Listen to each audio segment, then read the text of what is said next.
আসসালামু আলাইকুম। আমি একটা নন ক্রিয়েটিভ মানুষ। সত্যি কথা বলতে আমার ভিতরে কোনো ক্রিয়েটিভিটি নাই। এটা কোনো কথা? কি মাথা নিয়ে চলি রে ভাই, নিজের বন্ধু বান্ধবগুলো পর্যন্ত একটু ভরসা করে না।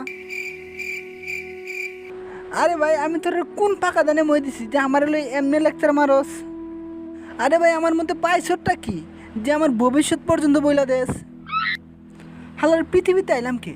কেউ বিশ্বাস করে না, কেউ ভরসা করে না। আরে একটা মানুষ এমন হয় কেমনে রে ভাই?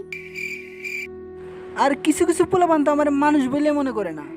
একটা প্রেম করতে দেখি না, একটা সিগারেট খাইতে দেখি না, হাসতে দেখি না, কাঁদতে দেখি না, আবেগ অনুভূতি কিচ্ছু নাই। কিরে, এটা কোনো কথা?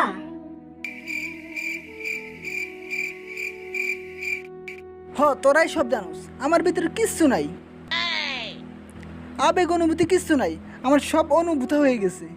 আর আমি যাই খাই তোদেরকে দেখায় খাওয়া লাগবো নাকি? যদিও আমি সিগারেট খাই না, যদিও আমার কোনো ক্রিয়েটিভিটি নাই, তারপর আমি শাহ আলম তালুকদার বিপুল বসের একটা ক্রিয়েটিভিটি আছে। যদি দেখতে চান তাহলে দেখতে থাকুন আমার স্টোরিগুলো।